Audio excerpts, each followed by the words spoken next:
Welcome to Cool Seminary Tutorials. Hi, I'm Professor Wendy. This video is about something that all too often is missing. That is, women in our church history textbooks. Why is it that after all these years, church history textbooks tend still to emphasize men and their work with little attention to the women who lived in the same historical periods?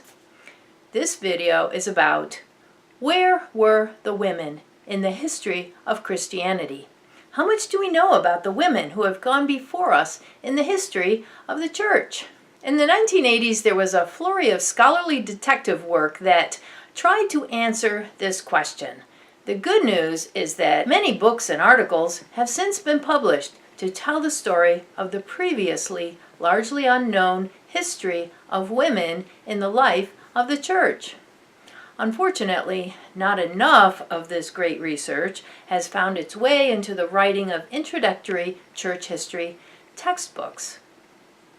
This means, in turn, that most pastors and most Christians know relatively little about the women who have populated our history along with the men that we do know about. This presents a problem and an opportunity for those who are teaching and learning the history of Christianity, especially at introductory levels, as we are so pressed for time when we teach introductory classes. As Dr. Carolyn Gifford and I have pointed out in our co-edited book, Gender and the Social Gospel, when we have omitted women from historical narratives, our understanding of history is at best incomplete, and at worst, it's inaccurate.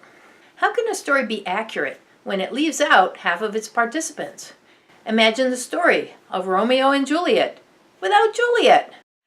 Inaccurate history is a terrible thing because it skews our perception not only of historical matters, but also of the present.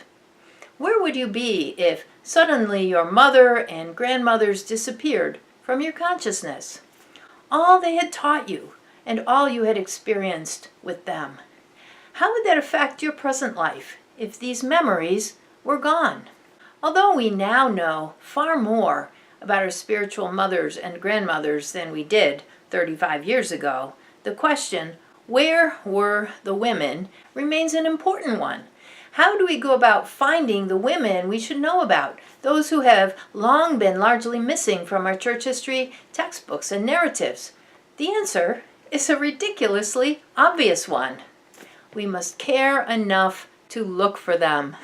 When we do look for them, we find that women were not only mothers, sisters, daughters, and wives, but also preachers, prophetesses, deaconesses, teachers, empresses, queens, pastors, evangelists, martyrs, mystics, authors, theologians, missionaries, leaders, saints, as well as just plain redeemed sinners like so many of the rest of us.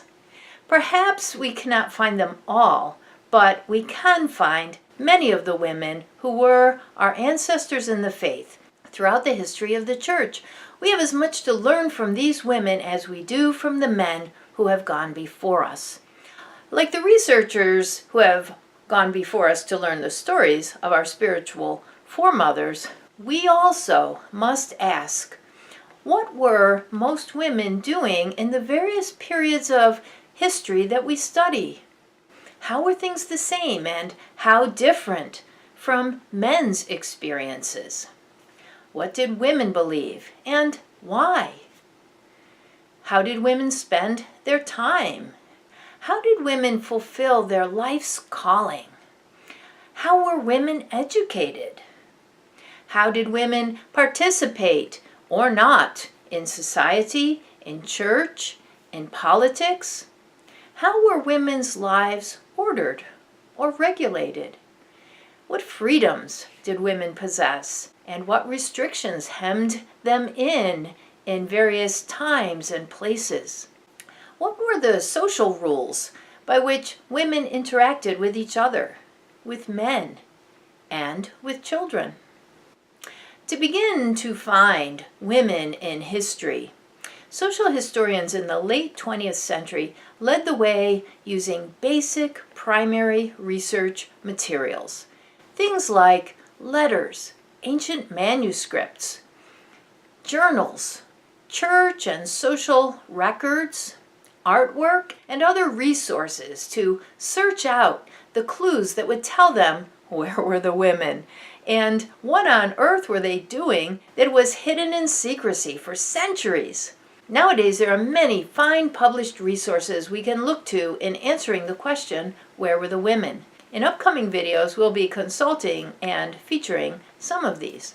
This video is the first in a series that will introduce some basic contours of the study of women in the history of Christianity. After all, none of us would be here without women.